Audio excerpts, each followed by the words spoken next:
Olá pessoal, tudo bom com vocês? Por aqui tá tudo bem.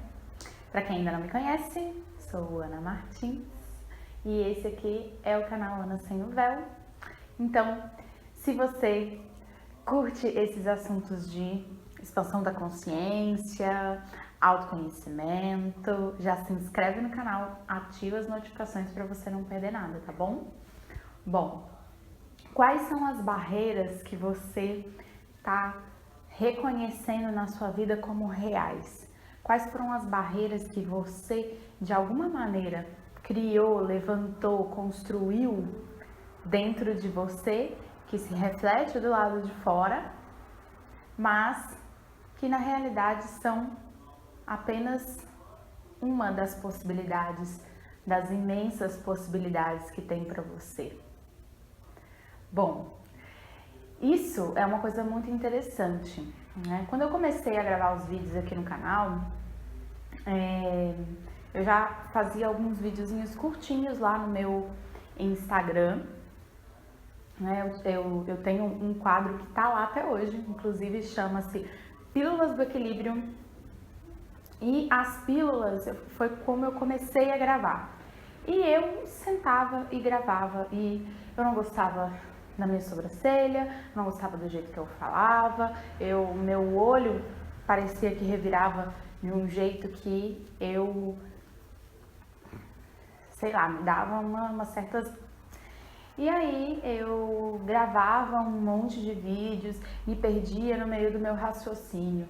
E eu, de alguma maneira, sempre tive um pouco dessa coisa de me perder dentro dos meus raciocínios. Se você for pegar alguns vídeos mais antigos aqui do canal, de um ano atrás mais ou menos, né, quando o canal começou, você vai ver que de fato eu tenho uma certa dificuldade para chegar em um ponto.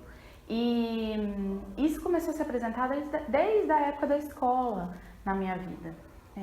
Era uma coisa que, de alguma maneira, sempre estava ali presente, né? A coordenação, os professores sempre falavam: ela é muito distraída, né? Ela não tem muito foco, ela não presta atenção na aula, e não é porque ela está conversando, é porque ela simplesmente se perde.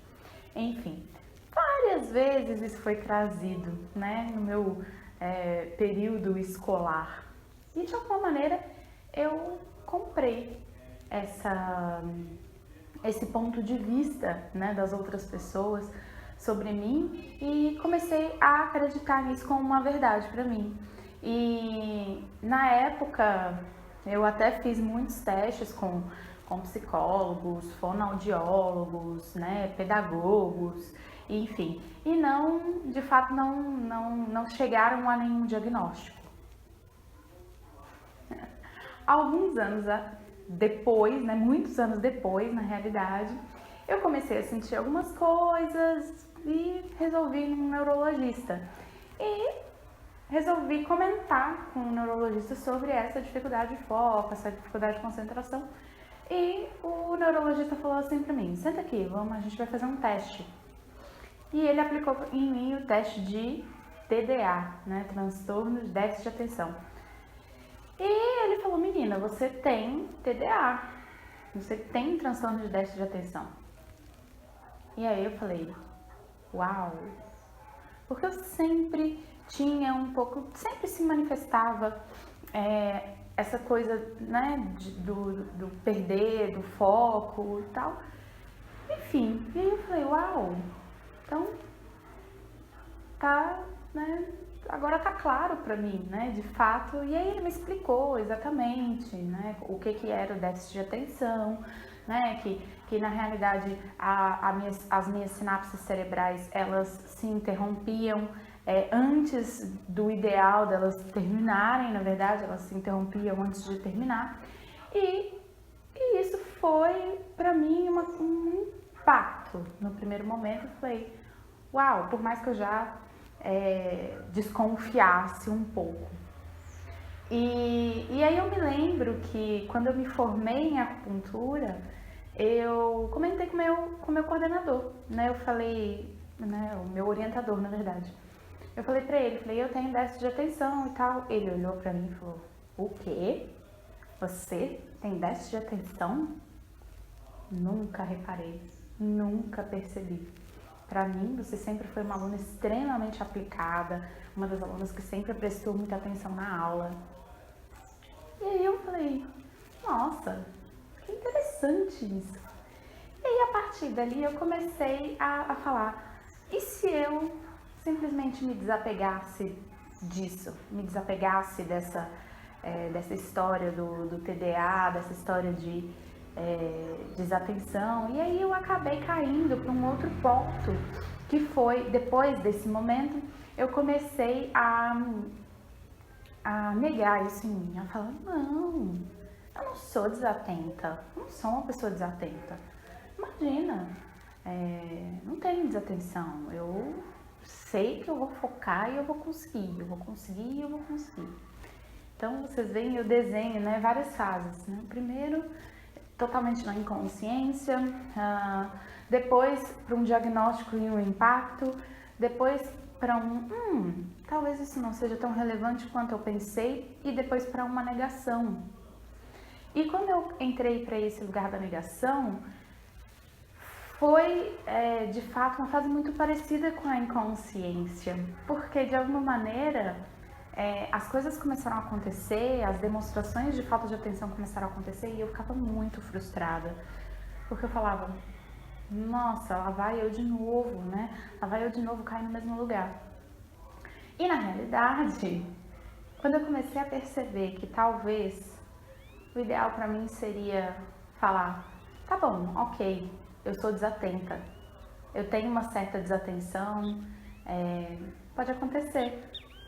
Mas também pode acontecer de eu ter atenção, também pode acontecer de eu ter foco, também pode acontecer de várias outras maneiras.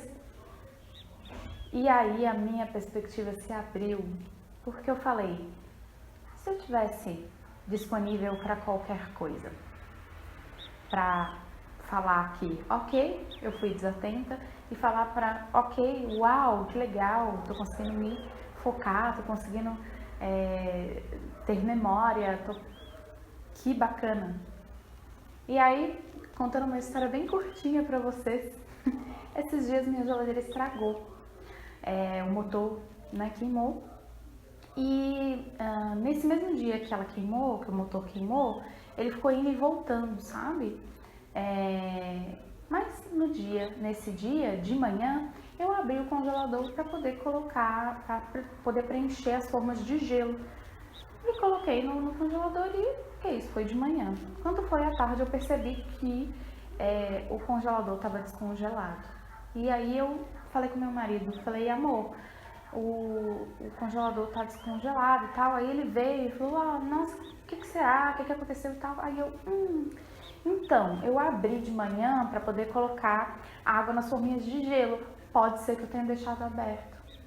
E aquilo dali foi tão leve para mim, foi tão libertador para mim falar, olha, pode ser que eu tenha sido desatenta.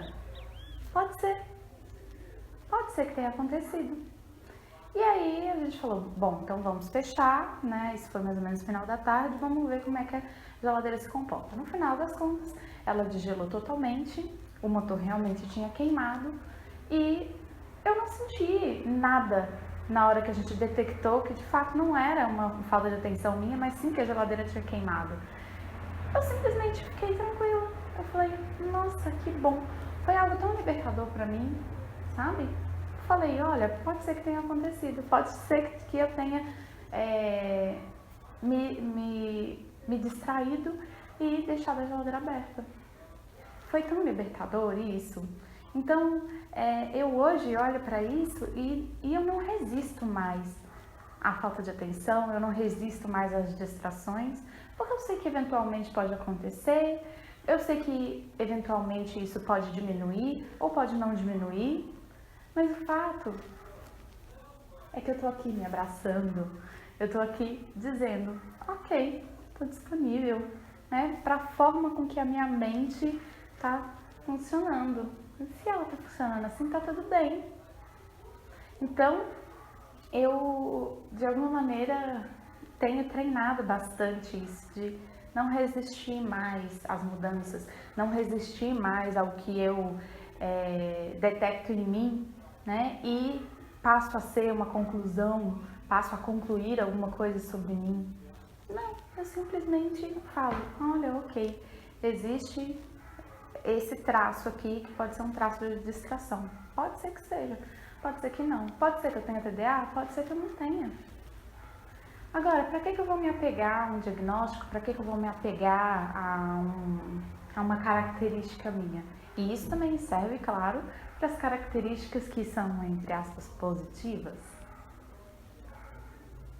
Se eu me importar apenas com o máximo de potência que meu corpo pode me entregar, para que eu me divirta, para que eu viva uma vida leve, seja lá qual for o traço de personalidade, a emoção que vai me oferecer isso. Então, estou disponível. E você, tem alguma história de resistência aí na sua vida imensa, de coisas que você bloqueou, de coisas que você afastou, de coisas que você negou? Conta pra mim aqui nos comentários. E compartilha esse vídeo com aquele seu amigo ou com a sua amiga que pode se beneficiar desse conteúdo, tá bom? Um beijo e até mais. Tchau!